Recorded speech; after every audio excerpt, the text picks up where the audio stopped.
this is Chris, otherwise known as the Big Blue Baller, and we are back with episode 2 of the NBA 2K20 My League series with the Dallas Mavericks, the Start Today mode where we're trying to match up with the real-life NBA schedule. As we're completing the regular season, we have roughly 20 games left or so as the NBA regular season wraps up in mid-April, and then we'll start going into the playoffs, so hopefully we can get a decent seeding here. But this is kind of my introduction back into playing NBA 2K20, starting out here on Hall of Fame, and speaking of which, I figured out what happened last video. So as I had mentioned in the commentary, I found Hall of Fame difficulty to be very easy, and the Heat did not seem like that good of a team despite them being one of the top seeds in the Eastern standings. And I ended up winning by 49 points. Now, I hadn't played 2K for a couple of months, and so either this game is super easy and Hall of Fame is just a joke, which is not what I was hearing from a couple of my friends, or B, my settings are messed up. And so I started going through my settings, couldn't find anything at first, so I started recording this game here against the Timberwolves, and after 1 quarter of playing, I noticed what was wrong. There was no stamina bar appearing below my players. I accidentally had fatigue turned off, and so I could just sprint with like unlimited sprint. I had unlimited dribble moves for every player, and obviously that's going to give me quite an advantage against the Hall of Fame CPU, and that's how I was able to win by 49 points. So I decided to restart the game, re-record. Everybody's got stamina now. We're playing on the 100% authentic Hall of Fame difficulty.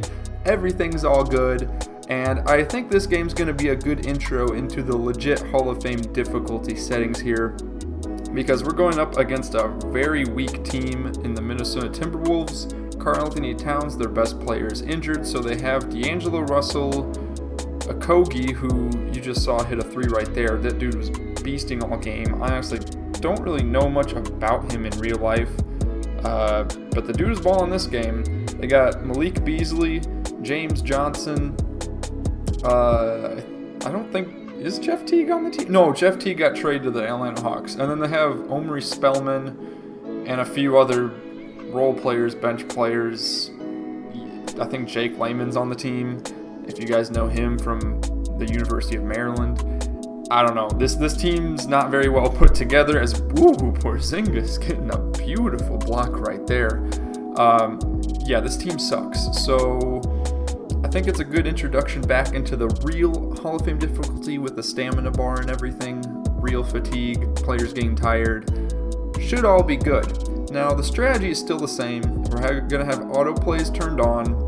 Occasionally we'll run some pick and roll, and then Boban's going to be our secret weapon coming in late in the fourth quarter. If we need him, great. If not, then so be it. Otherwise, our rotation is going to involve both Porzingis and Willie Cauley-Stein coming in at the 5. And then I think occasionally Maxi Kleber will come in at the 5 if we want to run a small ball lineup. But to be quite honest, I don't really want to do that. I want to take advantage of the height that we have on this team. Like in real life, there's been talk of the Mavericks trying to pick up somebody from free agency like Joakim Noah or whatnot, but I don't believe that's going to happen, as Kid Gilchrist took the last roster spot when he was picked up.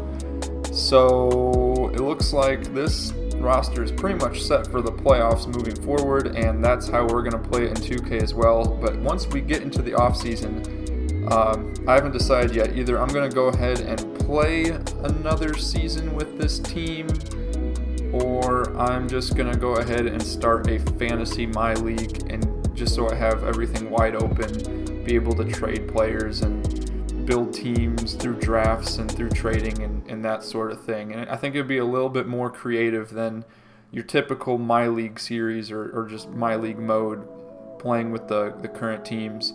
Plus, I find it a little bit difficult to play with the current rosters when we're already almost the entire way through the NBA season, and then you're starting back in the fall of 2019. It just feels kind of off. So I think playing with a fantasy league would be a much more fun. So we will consider trying that out, but we're going to get through this whole Mavericks season and playoffs run first, as Kid Gilchrist hitting a 3-pointer. This man has surprised me a lot. Michael Kid Gilchrist, for whatever reason, his shot is so ugly. In real life, he can't shoot that well.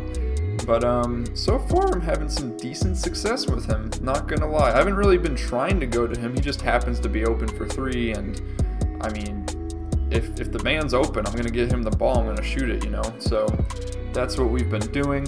Now, as you can see, we're starting off this game all right. Early in the first quarter, we were down by I think 5 to 10 points, but we've managed to come back, started to turn it over less as Okogie, I think that's how you say his name. Somebody correct me on that in the comments if you will. Yeah, he was doing all right. We still got the JJ Barea to Willie Cauley-Stein alley-oop connection. That hasn't gone away since adding the stamina to the settings. And here we go again, running another screen play, leaving Curry wide open in the corner as the defender went to go help on that double screen. Noob move by him. We are up by 14 here halfway through the second quarter. D'Angelo Russell hasn't been doing a whole lot yet, but here he comes, missing that one, somehow getting the offensive rebound, and Omri Spellman just happens to be in the right place at the right time, getting the ball and hitting down the mid-range jumper. And now here we are, the nice little turnaround in the post, Luka Doncic getting that one to fall. Throwing up a floater here with Curry, not getting it to go very well. We got double teams coming again. I suppose that's not a Hall of Fame setting. That must be just the way 2K is. I don't know. Fumbling with the ball here, about to lose it. Throwing up a turnaround jumper with Seth Curry, and that one didn't fall. Looked like it was going to go down, but 2K trolling me here. Going back in the post with a bit of a mismatch. Porzingis being guarded by Layman, but for some reason Porzingis is not able to knock that one down as he gets doubled by D'Angelo Russell.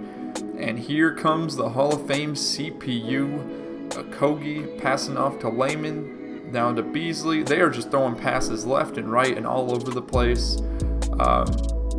And one thing I've noticed, so I haven't been changing any of my defensive settings at all so far playing this game again. Yeah, I've just kind of been playing with whatever the default 2K settings are. DeLon Wright with the green release from the wing fading to the side. Beautiful. Yeah, I haven't messed with any of the settings or sliders. The only one I've really touched, besides changing the difficulty to Hall of Fame, is I made my subs auto, my timeouts manual, because I hate the long annoying stoppages in the middle of the game when I don't really need them, and I feel like sometimes it kills my own momentum. And I have the passing settings so that it favors the direction in which I am pushing the left stick, as opposed to, if you guys are aware, the default pass settings. Is another JJ Barea, Willie Cauley-Stein alley-oop. Sorry, I keep interrupting myself, man. These alley-oops are beautiful. D'Lo, look at that fadeaway with the perfect release. But yeah, the default passing settings favor players that are open as opposed to in whatever direction you move the stick. And I don't really like that at times, because 2K will read that a player is quote-unquote open as, hold up a second. JJ Barea to Willie Cauley-Stein. May the connection never go away. Oh man, so beautiful. Here we are again. Kristaps Porzingis bullying in the paint on D'Lo. Too small. Karl Anthony Towns ain't back yet. Here we go, running another beautiful play. I just love these plays with the backdoor cuts and the screens and leaving people wide open. And you already know, if Michael Kidd-Gilchrist is hitting a green release three-pointer, this game is just about over, and we're not even in the fourth quarter yet. Up by 29 points against Hall of Fame. I promise you guys, it's on Hall of Fame difficulty this time. But the Timberwolves did start coming back. You see now it's no longer a 30-point game, it's a 20-point game, and it's only been a few minutes past, so I was getting a little bit nervous, not gonna lie, because these guys are starting to come back. We're trying to, run some backdoor cuts with Kleber there on the fast break. Luka trying to get some, crossovers in the backcourt, posting up the defender.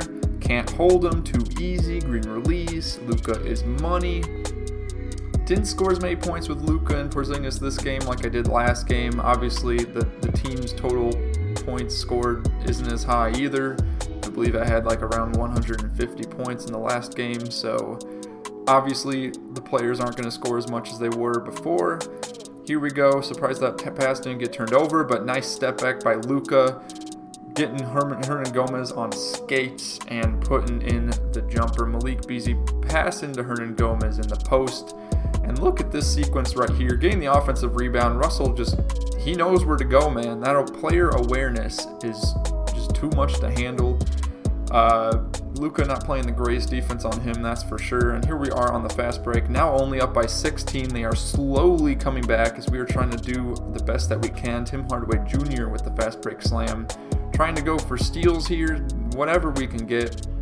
But man, that's a hard play right there. I know Willie Cauley-Stein can't match D'Lo with the speed and athleticism, and of course he's got to hit that fadeaway wide open. Omri Spellman, dude's balling. I don't know what to say, man.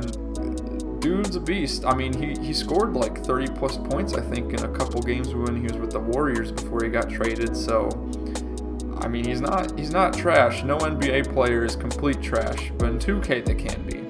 That's where it's different. But then when it comes to the Hall of Fame CPU, anybody can be good. But here we go. Ooh, Tim Hardaway. Thought I was going to get that jumper. His jump shot always looks so smooth. I'm just convinced that every single time I shoot it, it's going to fall. Unfortunately, it doesn't. It's just the way it is. Porzingis here, getting the ball right back in a second chance at a jump shot on that possession. Up by 18 now with under a minute left. This game is over, and you know what time it is already. Putting in the man Boban man, that jump shot, I don't know. We're going to have trouble against teams that have actual good players, like the Houston Rockets or the Lakers or the Bucks or somebody. I can't even imagine what Giannis is like on this Hall of Fame difficulty. But yeah, there we go. Alley-oop to Boban. Beastin'. As you can see, no respect for the Hall of Fame CPU defense.